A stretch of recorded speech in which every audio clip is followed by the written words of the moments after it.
see is Eurasia. It's based on what I was just discussing, this idea of linking Europe and the Pacific through high-speed rail connections and through development corridors, not just connecting the two ends, but using that as a basis for developing nuclear-powered cities, water projects, energy products, industrial cities along the way, uplifting Central Asia and rebuilding the Russian Far East, as well as expanding trade and collaboration internationally. Now, this was based on a principle that's not new. Go to the third slide. This is Gottfried Leibniz, the great German philosopher, scientist, economist from the 17th and 18th century, who in a sense is the mentor of Mr. LaRouche. And he was in collaboration with the Jesuit missionaries who were in China at the time and began a publication called Novissima Sinica, the news from China in Europe, in which he said, and I'll read what's on the screen there, he said, "I consider it a singular plan of the fates that human cultivation and refinement should today be concentrated, as it were, in the two extremes of our continent, in Europe and in China, which adorns the Orient as Europe does the opposite edge of the earth. Perhaps supreme providence has ordained such an arrangement so that as the most cultivated and distant people stretch out their arms to each other, those in between may gradually be brought to a better way of life."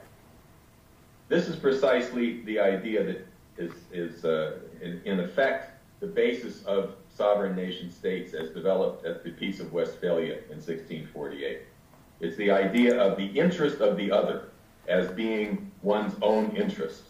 And that concept of uplifting the world as a whole through development is the basis on which we proceed with this effort to deal with this current crisis. Now go on to the fourth slide. This is the map of that's in the current special report. I think you have copies of it there. I hope you do.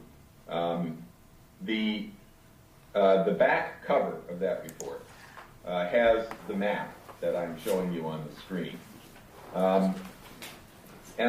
There's two aspects to what we're going through in this Landbridge idea, the Silk Road idea. One is the corridors that I've described, the other being links, linking parts of the world that have not been linked in the past.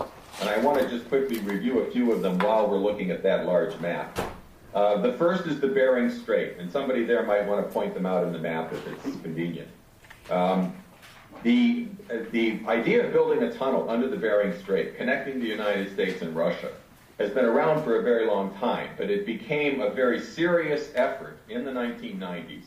The Russians called a conference in Moscow on building a tunnel under the Bering Strait. Mr. LaRouche gave a keynote speech at that conference. He's seen as the architect of this concept of the global land bridge, and in particular, linking the United States and Russia by rail.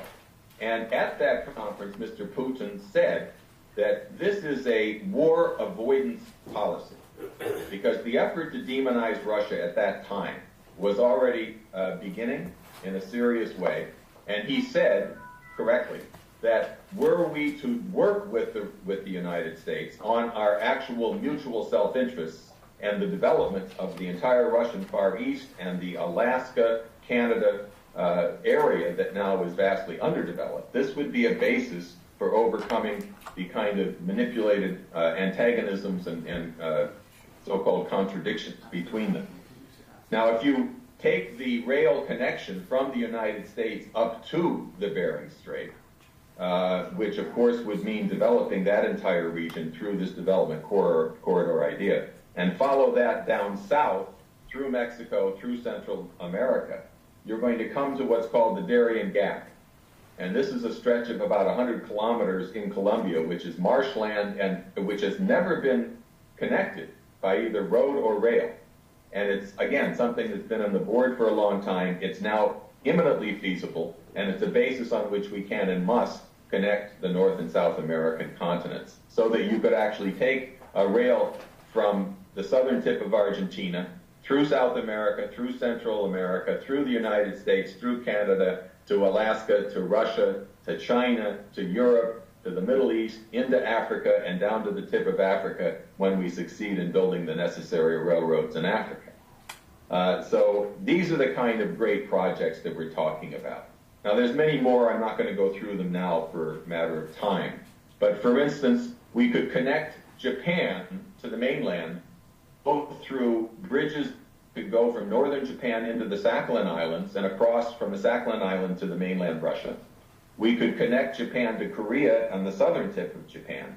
This would integrate Japan directly into the Eurasian development, facilitating Japan, Korea, China, Russia, and Mongolia working together on the development of the Russian Far East and the Tumen River area, the Yalu River area, which is one of the things we cover in the report at some length as not only absolutely essential and valuable, but something which is really the only way of ending the crisis with North Korea and giving North Korea a stake in rail and oil development in that region. This is now being pursued by South Korea and Russia, and to a certain extent with China involved.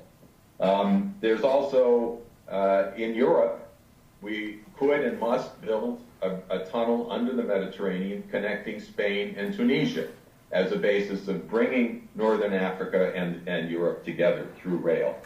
So these are the kind of links that are possible. In terms of the development corridors, we know about the Silk Road. You see the Silk Road process there on the maps. If you look at the blue line, that's known as what Xi Jinping called for as the Maritime Silk Road. Reopening the path that was taken by the great 14th and 15th century Chinese admiral Cheng He, who had the great treasure ships at the time of Columbus, but ships that were 3 times bigger than anything Columbus had in discovering America, which were traveling through the Malacca Straits, into the Indian Ocean, into the Persian Gulf, down the coast of Africa to Madagascar. And Xi Jinping, in his speech in Indonesia last year, proposed reopening this maritime Silk Road. He met with Dr. Mahathir in Malaysia, and they formed the Cheng He Foundation to foster this idea of the Maritime Silk Road. And China has allotted an extra $20 billion fund for that development, along with their $40 billion fund for the Silk Road in Central Asia, and the Asian Infrastructure Investment Bank $100 billion fund, along with the BRICS New Development Bank, which is another $100 billion. And you begin to see that we're talking about very serious means of launching these development projects on a global scale, which have been rejected and refused to be financed by the IMF and the World Bank increasingly over this last period. So go to the 5th slide. These are the BRICS leaders. This was their meeting in Australia on the sideline of the G20 meeting. And this, I think you see the enthusiasm in their faces in terms of what they're putting together. This is not trying to exclude the United States. It's not a counter to the IMF and the World Bank. It basically is a response to the fact that the IMF has refused to reform itself and allow a voice for what are now some of the most powerful economies in the world, and that it has increasingly imposed conditions on any lending such that most countries don't get infrastructure of any sort. Their policies in Africa have tended to be that we don't want to invest in infrastructure, we don't want to build true nations, but rather we'll help the poorest, we'll help the small farmer, but we won't build infrastructure, we won't build irrigation, we won't build railroads, which is another way of saying we're going to keep small farmers as small farmers rather than actually developing true industrial nations in the developing sector. Now, how are we going to fuel this?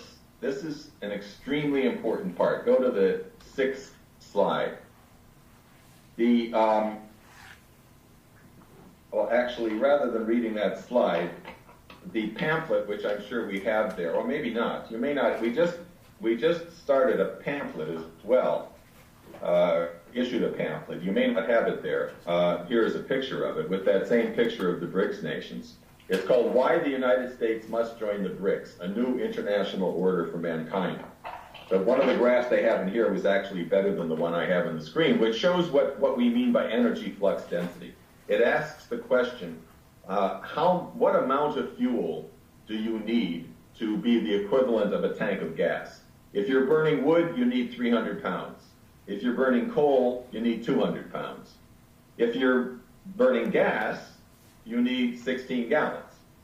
If you're doing nuclear fuel, you need 1 paperclip worth of fuel.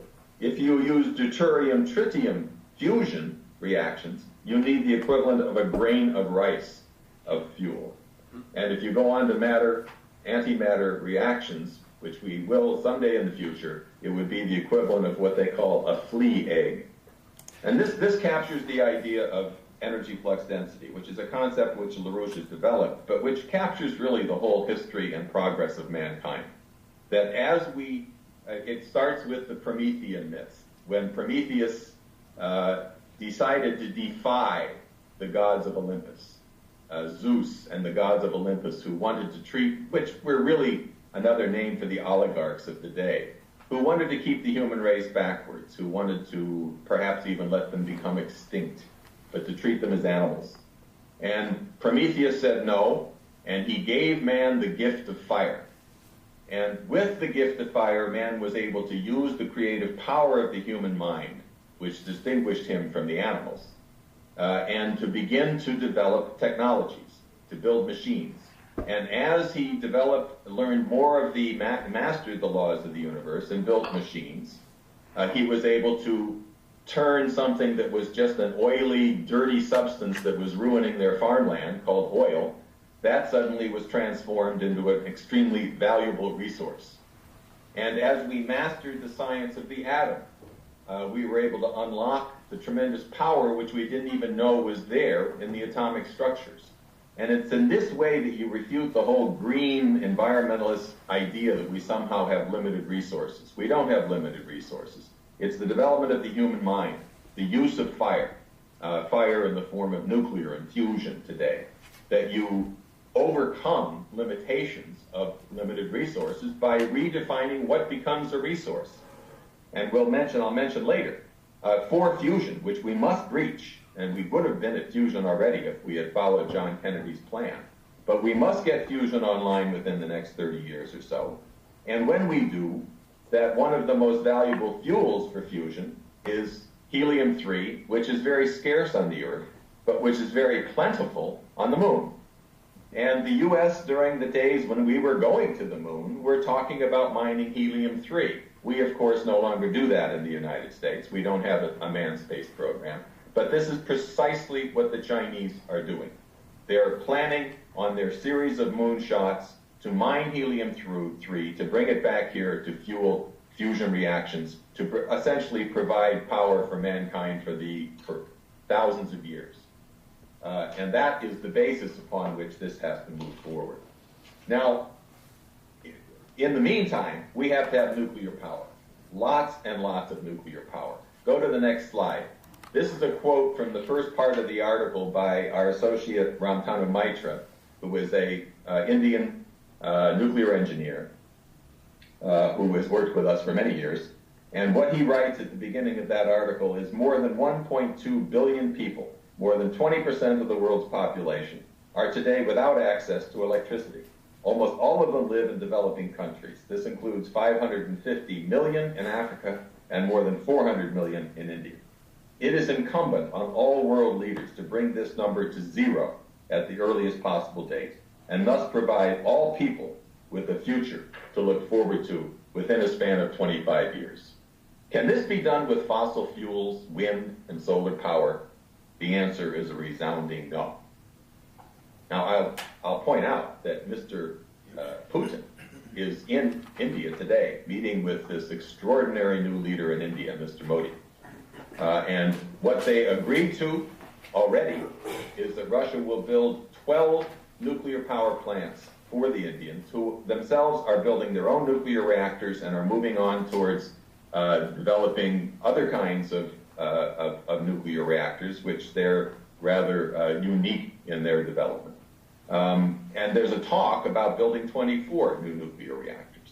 Modi has committed to cleaning up India. He's committed to building 100 new cities across India, modern cities, which of course will require this kind of power that cannot be done. You cannot maintain an expanding population with the existing fuel sources. It must be done by nuclear with the intent of having fusion online by that time.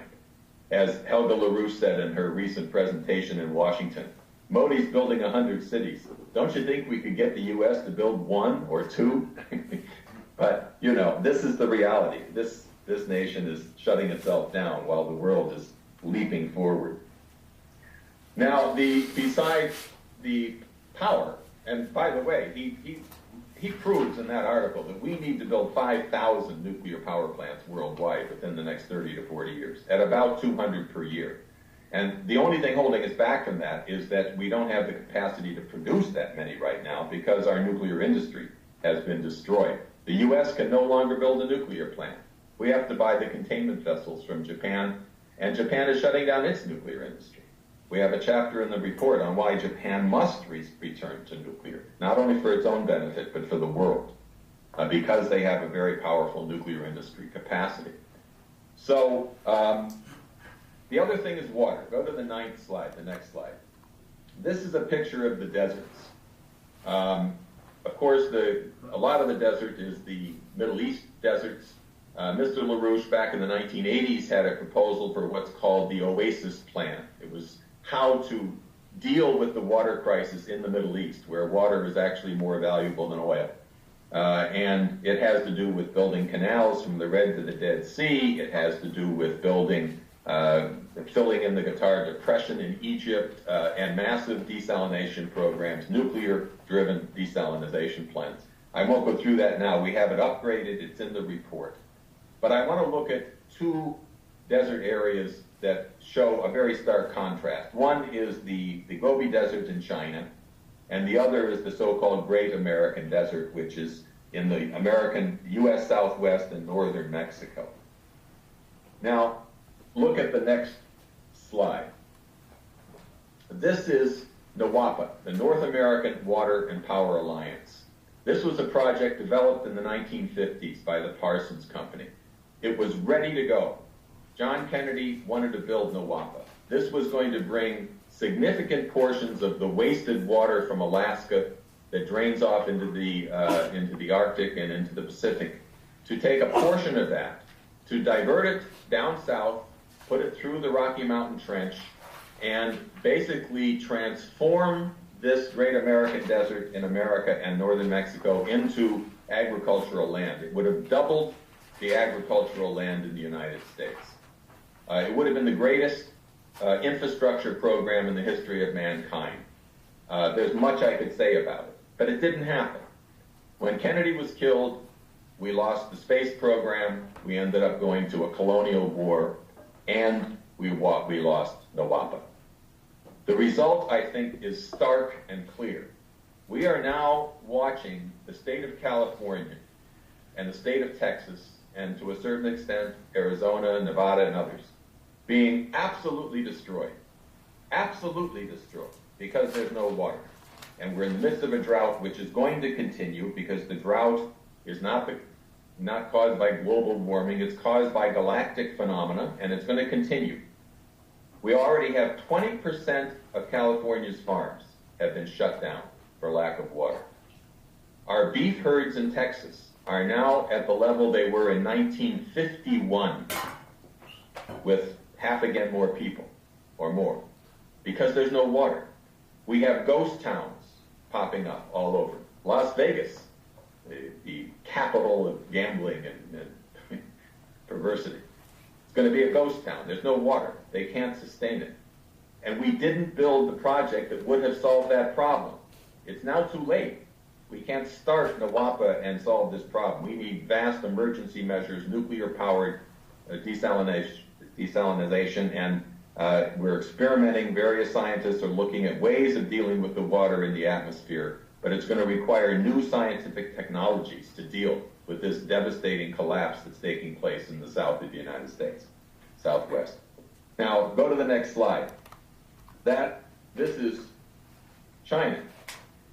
About the same time we were rejecting Nawapa, the Chinese were dealing with the problem of not only the desert, but also the extremely dry north generally, the lack of water for Beijing and the northern cities, and for the agriculture in the north.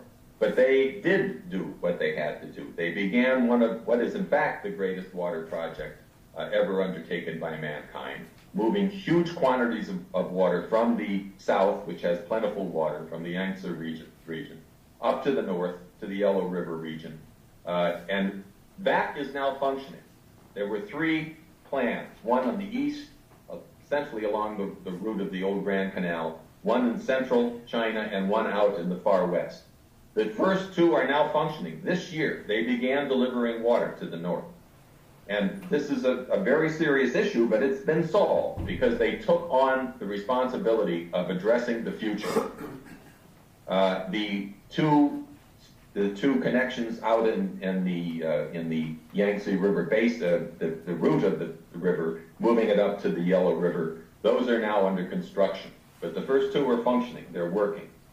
And I think it demonstrates the kind of impulse that we have to join if we're going to get out of this crisis.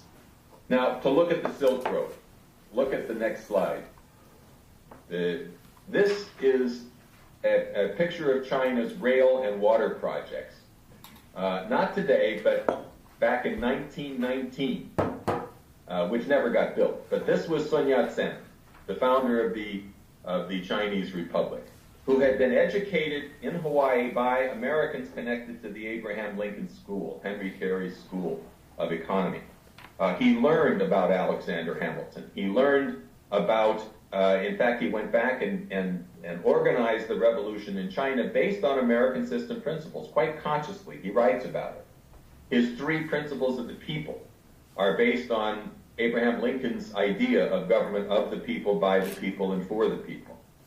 And this was his plan in 1919 to build a grid of rail and water projects across China using the resources that had been wasted in World War I, he said. If you want to prevent war, use the resources that were being wasted on war to build China and build the developing sector this way. Well, it didn't happen. It's a long story, but it is happening now. Look at the next slide. This is a slide of the existing rail in China. The blue lines, if you can see it there, are high-speed rail. China will soon have 18,000 kilometers of high-speed rail. The United States has 0. Canada, 0. Mexico, 0. North and South America, 0. We were going to build a high-speed rail in Florida in the 1990s. It was ready to go, actually.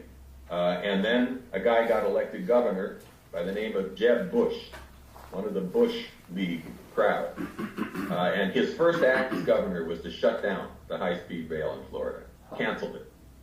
The legislature there rebelled and put a ballot on the ballot to vote, and won the vote, demanding, basically changing the state constitution, demanding that the high-speed rail be constructed.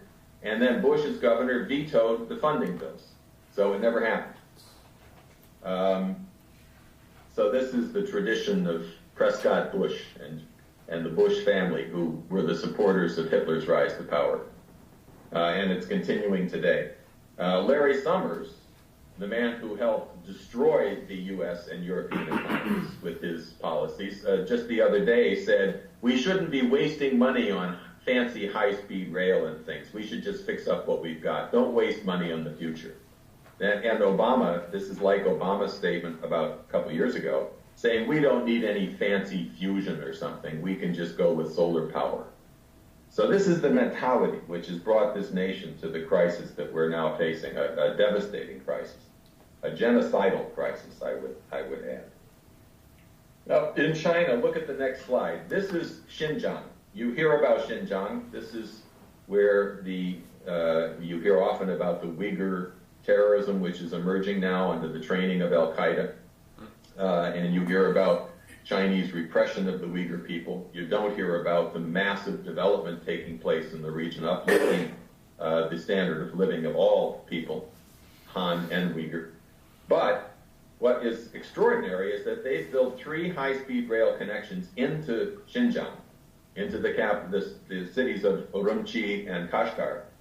And they're not just stopping there.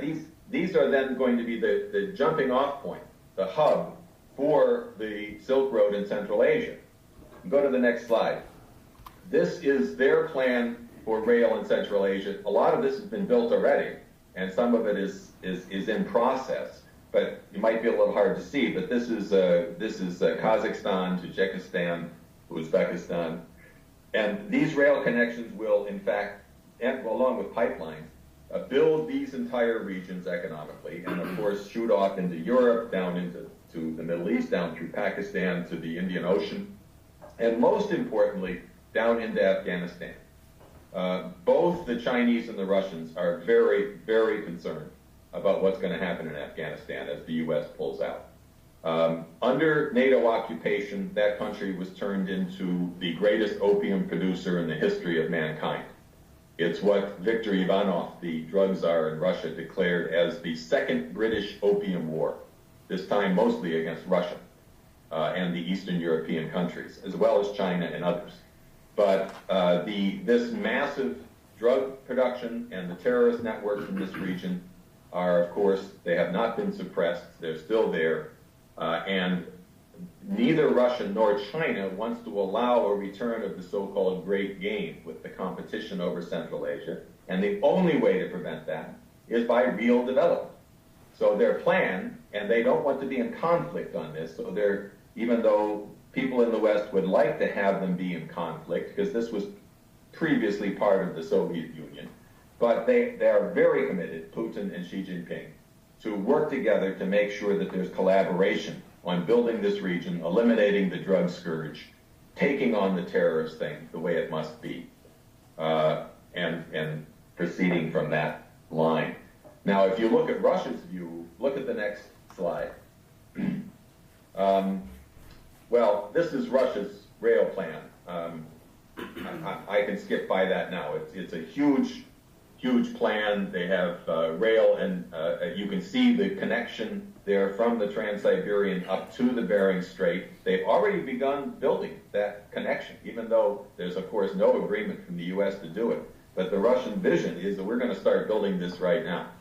Go to the next slide, though. And this is Russia's plan for Central Asia.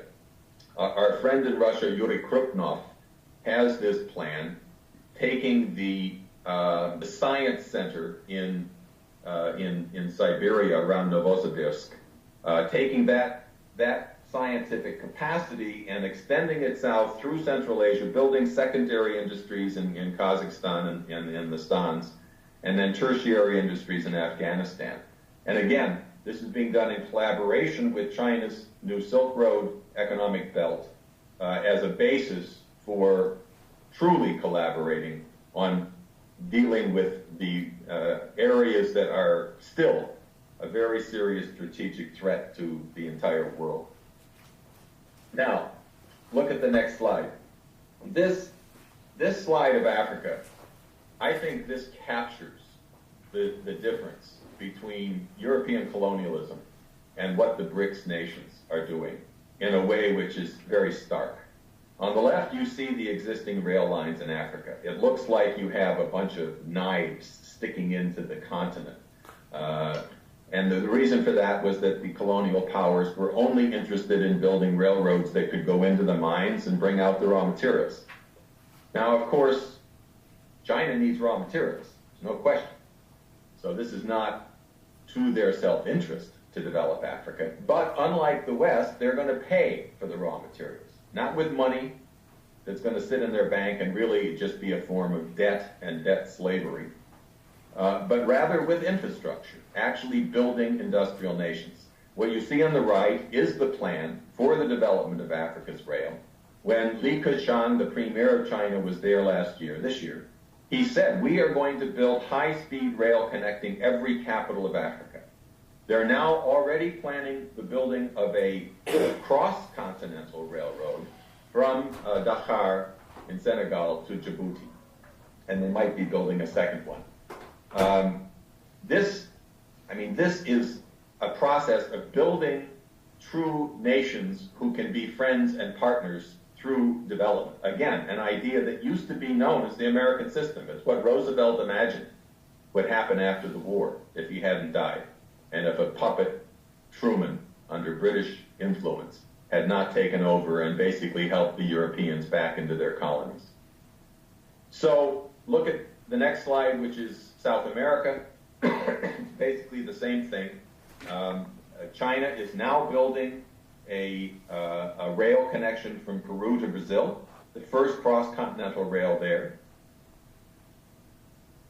Our organization published a book called The United States of Ibero-America back in the 1980s, proposing precisely this kind of process. It's now being carried out by the BRICS, not by the United States, although we must get the United States in on this process. So, the question everybody asks often is, oh, well, yeah, that's all fine and good, but how are you going to pay for it? We can't pay for it. We're in a global economic crisis, and so forth. Look at the next picture. That's Alexander Hamilton, who was the founder of the American system, and who, what most people don't know, including Americans, is that he founded a system different from monetarism. That the monetary policy of the European parliaments and kingdoms and so forth was rejected by the founding fathers, and he discovered, literally discovered, a concept known as the creditary system of economics, where you did not borrow money from the private banking system in order to have government investment. You generated credit, but that it had to be tied to the concept of a national bank which would give credit with strings attached that only went into the necessary forms of industry, agriculture, schools and hospitals, both the hard and soft infrastructure required for the private sector to prosper. The kinds of things that private business cannot do, long-term investments that are not profitable in the short term, have to be the responsibility of the government. Now, I can assure you Hamilton wasn't a socialist. It was neither so-called capitalist nor socialist. It was an American system versus the British system. And it was this that made the British fight a revolution, to fight against the American Revolution, and to wage two more wars against the United States, one in the War of 1812 and the Civil War, which was a British-run effort to divide the United States and to retain slavery. And that after the war, after World War II, we basically have watched this British thinking, this British imperial mindset, especially after the killing of Kennedy, take over to the point where you cannot even talk about a sovereign government in Washington today. It's a government by Wall Street, by London and Wall Street. And to a very real extent, Obama's complete subservience to Wall Street was demonstrated yesterday irrefutably by his collaboration with J.P. Morgan Chase, Jamie Dimon, in imposing this government guarantee to the gamblers on Wall Street. My video has stopped. Are you hearing me? Can you communicate with me and tell me whether or not I'm still we can hear you. On? Okay, fine. So this creditary system is essential. We have a major section in the report goes through this in some detail, both its history and its plan today. What the BRICS are doing is in the direction of this idea of a creditary system. But as you probably know, they're mostly using the tremendous reserves built up in China. And that's fine. Diverting those reserves into building the real economy is essential. But ultimately, we have to move the entire world into a direction away from this monetarism where you effectively have bankers controlling government policies, and towards a restoration of the national banking concept and the creditary system concept, so that governments are able to use their sovereign powers to direct credit into those things necessary for uplifting the productivity of their nation and of the human race, the common aims of mankind generally. The only other thing I want to mention briefly is the so-called extraterrestrial imperative, as our friend Kraft Erika, the great German-American scientist, space scientist, called it. Look at the next slide. Again, the U.S. has given up its manned space program. We've given up most of our space program. We can't even get ourselves to the space station anymore. But the Chinese are moving ahead with India. India just sent a rocket that is circling Mars on its very first effort. This unleashed in India and really around the world the same kind of excitement and enthusiasm that you had in 1963 when we landed, 1968, 1969 when we landed on the moon. I remember that very well. And this is the kind of drive that's necessary not only because we must develop the moon and we must go into the solar system, but because it's essential in the sense that our own development on Earth, we have to get beyond being Earthlings if we're going to succeed in maintaining the pace of development required on Earth. This is a picture of the U-2, the lander that the Russians landed on the moon. And their next round will be planning for the mining of the helium-3. The next slide is the Chinese fusion reactor, the East Tokamak reactor. Again, this is one area, just about the only scientific area where the U.S., under its current sanctions mentality, has not shut down collaboration with the Chinese. There's a bill in the U.S., you may not know this, that it's illegal for U.S. scientists to collaborate with Chinese scientists on space. NASA is not allowed to work with China. Just an insane concept, and yet that's what exists. But on the fusion, they do collaborate, and of course it's urgent that we do away with this insane sanction against collaborating with a country that's actually ahead of us in many ways in the space program. So I'm going to conclude, but I want to say a couple of words first about China's philosophy. I spent many years as a ward of the state studying China. People there can explain that if you wish. But I did a great deal of work comparing Chinese Confucian philosophy and the Western Renaissance. And I think what you're seeing in China today requires understanding this history in China.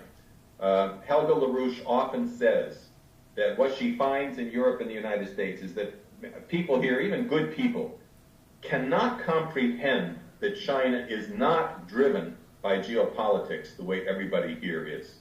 They're not driven by how they're going to benefit at the expense of somebody else, but that they're driven by the idea of the common aims of mankind.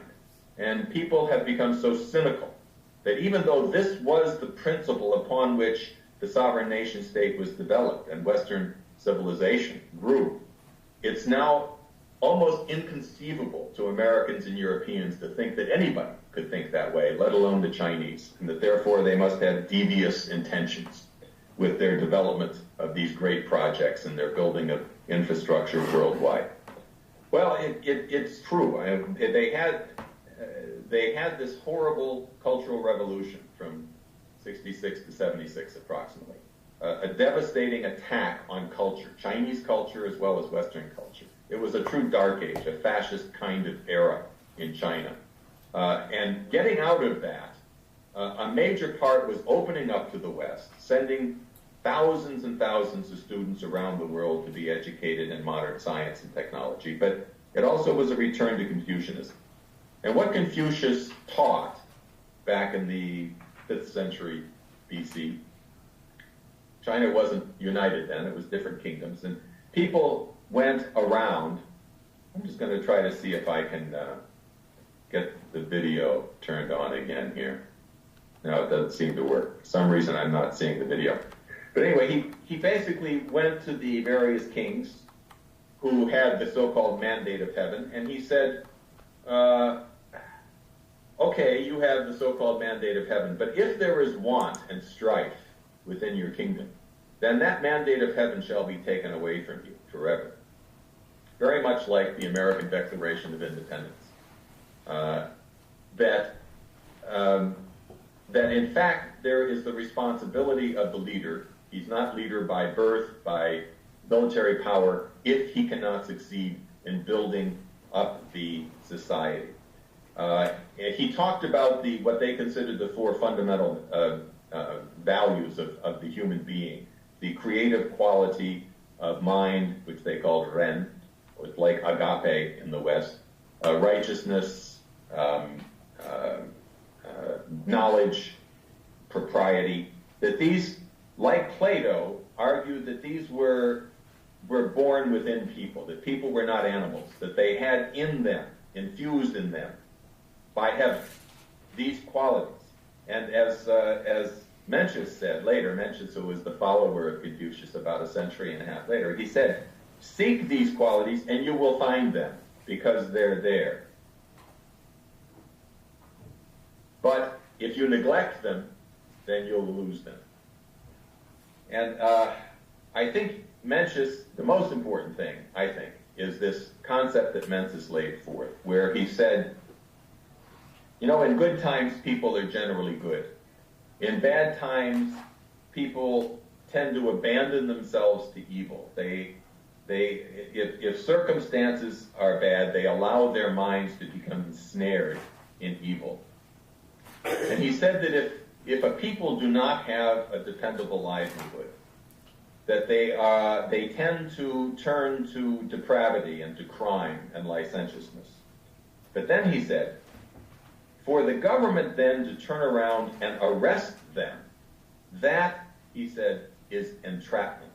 You are entrapping the people by denying them a livelihood and then punishing them the way you treat animals, with punishments and rewards. This is a very profound thought, and I think it's something we have to think about today, because both on a global scale and domestically, I'm sure you're all watching what's going on in the United States now with this fanning of race war, what happened in Ferguson and in Cleveland and in New York, and Obama fanning race war.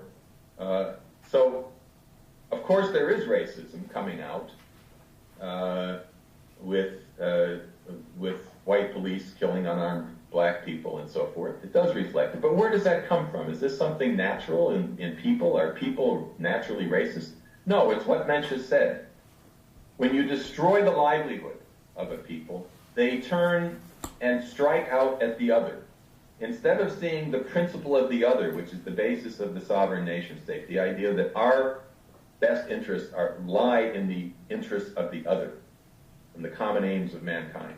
Instead of that, you strike out at what appears to be the other, another nation, another religion, another race, and this is what we're experiencing today. There's no question about it. Ferguson, for instance, was a prosperous auto town. There were auto factories, steel factories. People came to Ferguson to get middle-class jobs.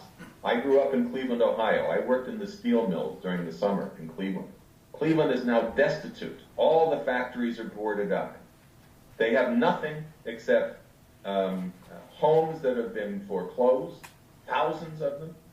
They have the Rock and Roll Hall of Fame, appealing to bestiality in people's minds instead of to their higher culture through classical music and classical culture. And it's devastating to see what's happening to the American industrial heartland. But this is what causes people to go crazy. How do we defeat that? We defeat it by giving them a sense of hope that there is a real program which can be established, can be and must be established here, and that it's available to us because other nations on earth have adopted what we used to call the American system. And that Helga and Linda LaRouche have, over these last 40 years, through their collaboration with people not only in the United States and in Europe, but in Russia, in China, in India, where Mr. LaRouche has visited many, many times, was a close friend of Indira Gandhi. And I think it's the case, as Mr. LaRouche has said, that Mr. Modi, even though he's from the so-called Hindu party, that he is wearing the mantle of Indira Gandhi, putting religion aside, putting caste aside, and mobilizing the youth in India, and in fact around the world. The speeches he gave in the United States and in Australia just, pulled out hundreds of thousands of viewers from those countries and around the world, inspiring them on what we can do to transform India in collaboration with all nations. With Putin, as I said, is there today. He's very close to the Chinese, and yet he's invited Obama to come and address the National Day this month. And Obama's accepted. And like Xi Jinping's offer to Obama, it basically is saying, you want to exclude us? We do not want to exclude you. We invite you to join us. And that's our responsibility. That's what we in this organization see as our responsibility to convey to Americans, Europeans, and to the world that we have to function as one for the common aims of mankind. That report, which I encourage you to get, the report is available. It's not the small thing you have there. It's a 370-page report, which can be purchased. Well, you can talk to people there. So that's what I had to say, and I'd be glad to hear any comments that you have or questions you may have. So, yeah, as mentioned, what we've done now is we'll make this audio. A tunnel under the Mediterranean connecting Spain and Tunisia as a basis of bringing Northern Africa and Europe together through rail. So these are the kind of links that are possible. In terms of the development corridors, we know about the Silk Road. You see the Silk Road process there on the maps.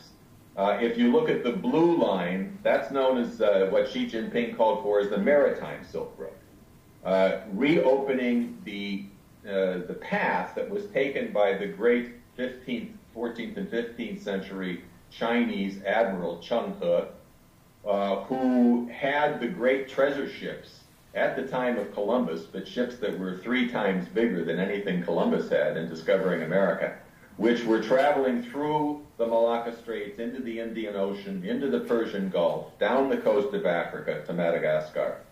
And Xi Jinping, in his speech in Indonesia last year, proposed reopening this maritime Silk Road. He met with Dr. Mahathir in Malaysia, and they formed the Cheng He Foundation to foster this idea of the Maritime Silk Road. And China has allotted an extra $20 billion fund for that development, along with their $40 billion fund for the Silk Road in Central Asia, and the Asian Infrastructure Investment Bank $100 billion fund, along with the and South American continents, so that you could actually take a rail from the southern tip of Argentina through South America, through Central America, through the United States, through Canada, to Alaska, to Russia, to China, to Europe, to the Middle East, into Africa, and down to the tip of Africa when we succeed in building the necessary railroads in Africa. So these are the kind of great projects that we're talking about. Now, there's many more. I'm not going to go through them now for a matter of time. But for instance, we could connect Japan to the mainland both through bridges that go from northern Japan into the Sakhalin Islands and across from the Sakhalin Island to the mainland Russia. We could connect Japan to Korea on the southern tip of Japan. This would integrate Japan directly into the Eurasian development, facilitating Japan, Korea, China, Russia, and Mongolia working together on the development of the Russian Far East and the Tumen River area, the Yalu River area, which is one of the things we cover in the report at some length as not only absolutely essential and valuable, but something which is really the only way of ending the crisis with North Korea and giving North Korea a stake in rail and oil development in that region. This is now being pursued by South Korea and Russia, and to a certain extent with China involved. There's also, in Europe, we could and must build a most cultivated and distant people stretch out their arms to each other. Those in between may gradually be brought to a better way of life. This is precisely the idea that is in effect, the basis of sovereign nation states as developed at the Peace of Westphalia in 1648. It's the idea of the interest of the other as being one's own interest. And that concept of uplifting the world as a whole through development is the basis on which we proceed with this effort to deal with this current crisis. Now go on to the 4th slide. This is the map of the that's in the current special report. I think you have copies of it there. I hope you do. The back cover of that report has the map that I'm showing you on the screen. There's two aspects to what we're going through in this Landbridge idea, the Silk Road idea. One is the corridors that I've described, the other being links, linking parts of the world that have not been linked in the past. And I want to just quickly review a few of them while we're looking at that large map. The first is the Bering Strait, and somebody there might want to point them out in the map if it's convenient. The idea of building a tunnel under the Bering Strait, connecting the United States and Russia, has been around for a very long time, but it became a very serious effort in the 1990s. The Russians called a conference in Moscow on building a tunnel under the Bering Strait. Mr. LaRouche gave a keynote speech at that conference. He's seen as the architect of this concept of the global land bridge, and in particular, linking the United States and Russia by rail. And at that conference, Mr. Putin said that this is a war avoidance policy, because the effort to demonize Russia at that time was already beginning in a serious way. And he said, correctly, that were we to work with the United States on our actual mutual self-interests and the development of the entire Russian Far East and the Alaska, Canada area that now is vastly underdeveloped, this would be a basis for overcoming the kind of manipulated antagonisms and so-called contradictions between them. Now, if you take the rail connection from the United States up to the Bering Strait, which of course would mean developing that entire region through this development corridor idea, and follow that down south through Mexico, through Central America, you're going to come to what's called the Darien Gap. And this is a stretch of about 100 kilometers in Colombia, which is marshland and which has never been connected by either road or rail. And it's, again, something that's been on the board for a long time. It's now imminently feasible, and it's a basis on which we can and must connect the North. What you can see is Eurasia. It's based on what I was just discussing, this idea of linking Europe and the Pacific through high-speed rail connections and through development corridors, not just connecting the two ends, but using that as a basis for developing nuclear-powered cities, water projects, energy products, industrial cities along the way, uplifting Central Asia and rebuilding the Russian Far East, as well as expanding trade and collaboration internationally. Now, this was based on a principle that's not new. Go to the third slide. This is Gottfried Leibniz, the great German philosopher, scientist, economist from the 17th and 18th century, who in a sense is the mentor of Mr. LaRouche. And he was in collaboration with the Jesuit missionaries who were in China at the time and began a publication called Novissima Sinica, the news from China in Europe, in which he said, and I'll read what's on the screen there, he said, "I consider it a singular plan of the fates that human cultivation and refinement should today be concentrated, as it were, in the two extremes of our continent, in Europe and in China, which adorns the Orient as Europe does the opposite edge of the earth. Perhaps supreme providence has ordained such an arrangement so that as the